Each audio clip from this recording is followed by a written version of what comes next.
श्री कृष्ण जी कहते हैं, कठिन समय में समझदार व्यक्ति रास्ते खोजते हैं और कायर व्यक्ति बहाने। हे कृष्णा, तेरे सिवा कहाँ मिलता है कोई समझने वाला, जो भी मिलता है बस समझा कर ही चला जाता है। श्री कृष्ण कहते हैं, अगर तुम्हें किसी ने दुख दिया है तो बुरा मत मानना, क्योंकि लोग उसी पेड़ पर पत्थर मारते हैं जिस पेड़ पर ज्यादा मीठे फल होते हैं। अहंकार तब उत्पन्न होता है जब हम भूल जाते हैं कि प्रशंसा हमारी नहीं हमारे गुणों की जा रही है। जो मन को नियंत्रित नहीं करते, मन उन्हें नियंत्रित कर लेता है और उनके लिए वह शत्रु के समान कार्य करता है। जिस इंसान के चारों तरफ नकारात्मक लोग रहते हैं, उस इंसान का मंजिल से भटक जाना तय है। बुरे कर्म करने नहीं पड़ते हो जाते हैं और अच्छे कर्म होते नहीं करने पड़ते हैं। राधा ने श्री कृष्ण से पूछा, प्यार का असली मतलब क्या होता है? श्री कृष्णा ने हंसकर कहा, जहां मतलब होता है वहां प्यार ही कहाँ होता है। जीवन में कभी मौका मिले तो किसी के लिए सारथी बनना स्वार्थी नहीं। असली खुशी की कुंजी यही है कि अपने मन से इच्छाओं के बोझ को हल्का कर दो। अपना दिल अपने काम पर लगाओ, इसके इनाम या परिणाम पर नहीं। अगर आप किसी को छोटा देख रहे हो तो आप उसे या तो दूर से देख रहे हो या तो अपने भीतर के अहंकार से। युद्ध हो या जीवन, सफलता केवल 3 शस्त्रों से प्राप्त होती है, धर्म, धैर्य और साहस। अपने अनिवार्य कर्तव्य का पालन करें, क्योंकि क्रिया वास्तव में निष्क्रियता से बेहतर है। कल की फिक्र मत करो। जिस ईश्वर ने आज तक संभाला है वह आगे भी संभाल लेगा। मन को शांत और स्थिर करने के लिए भगवान कृष्ण ने बताए हैं 2 उपाय। किसी भी चीज को समझने के लिए सबसे पहले मन को शांत रखना चाहिए और फिर काम पर ध्यान देना चाहिए, क्योंकि हम मन से ही प्रश्न खोज लेते हैं और मन में ही जवाब देकर बैठ जाते हैं। भगवान कृष्ण ने मन को शांत रखने के लिए 2 चीजें बताई हैं। भगवद गीता में भगवान श्री कृष्ण कहते हैं, मन का बेचैन होना उसका स्वभाव है। हमारे मन को लगता है कि अगर वह अलग अलग बातों के बारे में सोचता रहेगा तो हमें आने वाली हर मुश्किल और मुसीबत से बचा लेगा, पर ऐसा होता नहीं है। हम अपने जीवन का काफी अधिक समय सोच विचार करके परेशान होने में निकाल देते हैं। भगवान श्री कृष्ण कहते हैं कि मन का यह स्वभाव बदलना मुश्किल जरूर है, असंभव नहीं। अच्छा, अब आप एक बात बताइए, क्या आप कौए को कह सकते हैं कि वो काम की आवाज ना करे? या फिर क्या आप किसी मेंढक को कह सकते हैं कि वह पानी देखते ही ऊंची छलांग ना मारे? हमारे मन का भी कुछ ऐसा ही है। जीवन में कुछ भी होता है, अच्छा या बुरा, हमारा मन उस पर काम करने लगता है। काम से मेरा मतलब है चिंता करना, व्याकुल होना। कोई बुरी बात होती भी नहीं है और मन परेशानी की ऊंची लपटें लेने लगता है। कभी कभी तो मुझे ऐसा लगता है कि हम में से कई लोग सिर्फ परेशान होने के लिए जीते हैं। सारी परेशानी, पीड़ा, दुविधा अक्सर हमारी मन की बनाई हुई कहानियां होती हैं। भगवान श्री कृष्ण हमें हमारे मन को शांत और स्थिर करने के लिए 2 उपाय देते हैं। पहला, ध्यान लगाना या मेडिटेट करना। दूसरा, वैराग्य भाव सीखना। अब ध्यान या मेडिटेशन शब्द सुनते ही आप में से कई लोग कहेंगे कि आप आंख बंद कर सांसें अंदर बाहर नहीं ले सकते।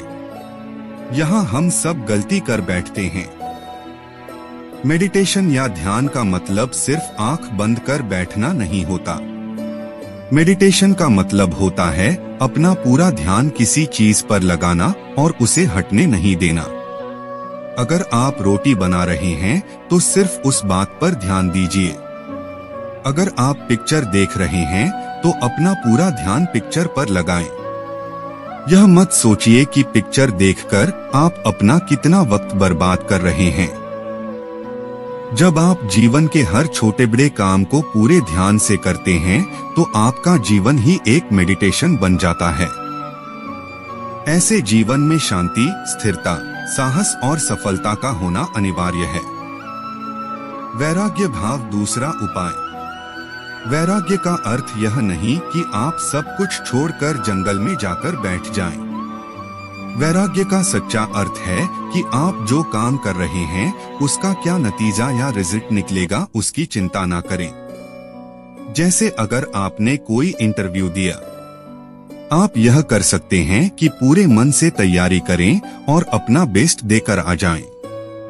वह नौकरी मिलना या ना मिलना आपके हाथ में नहीं है। इस नतीजे के पीछे अलग अलग चीजें हैं जो आपके बिल्कुल कंट्रोल में नहीं। तो जिस चीज के बारे में आप कुछ कर नहीं सकते उसके बारे में चिंता भी ना करें। यही वैराग्य का सच्चा मतलब होता है। और यही है भगवान श्री कृष्ण का दूसरा उपाय, मन को चिंता की लपटों से बचाने का। याद रखिए, आप पूरे के पूरे इंसान हैं। समझदारी, संयम और कुशलता से भरे इंसान। आपका मन जब भी कौए की तरह अलग अलग बातों पर आपको परेशान करने लगे, तब अपने मन को भी प्यार से समझाइए और शांत कर लीजिए। बस अपने ऊपर विश्वास रखिए कि आप कभी अपना बुरा नहीं होने देंगे। श्री कृष्ण की बताई गई ये 4 बातें कलयुग में जिंदगी आसान बना सकती है। श्रीमद्भागवत गीता में भगवान कृष्ण ने कई नीतियों के उपदेश दिए हैं जो आज कलयुग में भी सार्थक है। आधुनिक जीवन में सफलता का अर्थ पैसों और सुख सुविधा की चीजों से जुड़ा हुआ है। आप जितना भी धन कमा लेंगे, दुनिया आपको उतना ही कामयाबी कहेगी। अंधाधुंध पैसे कमाने की होड़ में कोई व्यक्ति ये नहीं सोचता कि उससे भौतिक दुनिया की सुख सुविधा कमाने के कारण कितने पाप हो गए हैं। श्रीमद्भागवत गीता में भगवान कृष्ण ने कई नीतियों के उपदेश दिए हैं। इसमें बताए गए एक श्लोक के अनुसार जो मनुष्य ये 4 आसान काम करता है उसे निश्चित ही स्वर्ग की प्राप्ति होती है। ऐसे मनुष्य के जाने अनजाने में किए गए पाप कर्म माफ हो जाते हैं और उसे नर्क नहीं जाना पड़ता। आइए जानते हैं उन कामों के बारे में। दान करने का अर्थ है किसी जरूरतमंद को वो चीज निशुल्क उपलब्ध करवाना जिसे पाने में वो अक्षम है।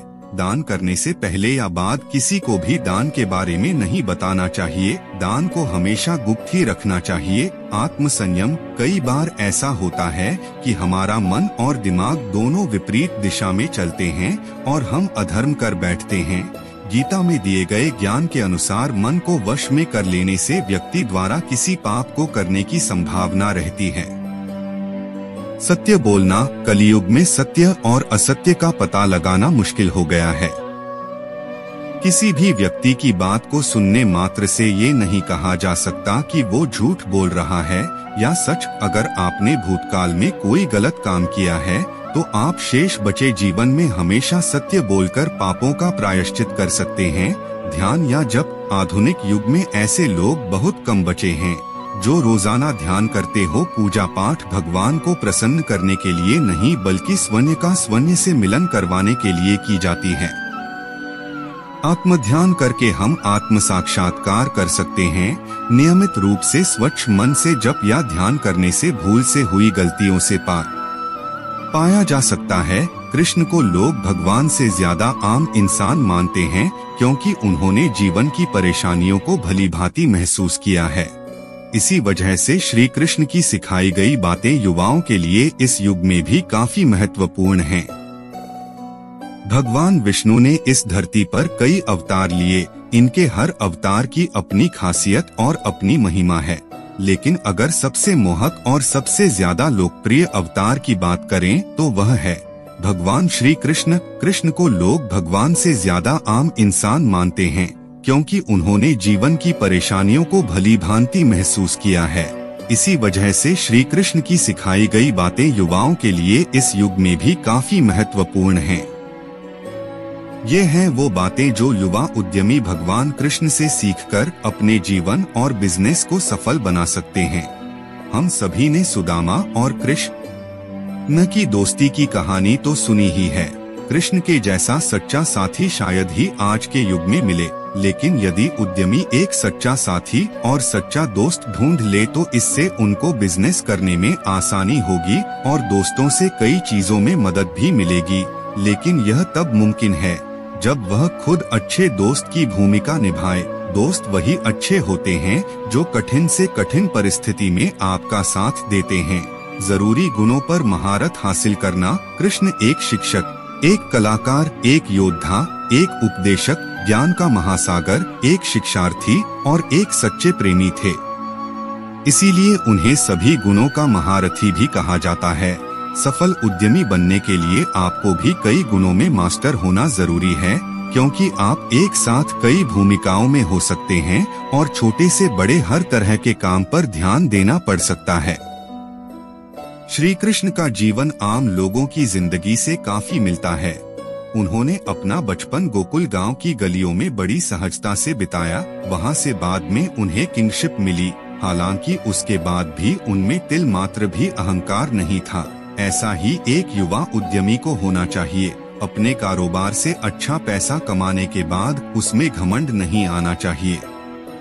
प्रभावशाली तरीके से अपनी बात समझाना। कृष्ण बचपन से ही एक अच्छा वक्ता और प्रवक्ता थे। उनकी सभा और उपदेशों को सुनने के लिए लोग बहुत लालायित रहते थे।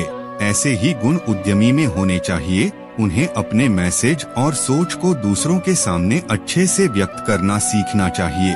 अच्छे कम्युनिकेटर होने से वह अपने क्लाइंट तक अपनी बातें पहुंचा सकते हैं और अपने प्रोडक्ट या सेवाओं को बेच सकते हैं।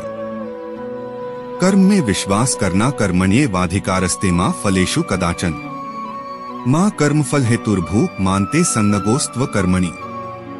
यह श्लोक पर्याप्त है यह समझने के लिए कि मनुष्य को व्यर्थ की चिंताएं भूलकर सिर्फ अपने कर्म पर ध्यान देना चाहिए। बिजनेस उद्यमियों को भी कृष्ण की यह सलाह का पालन कर मेहनत से काम करना चाहिए। बाकी सब ईश्वर के ऊपर छोड़ खुशी से जीवन बिताना चाहिए।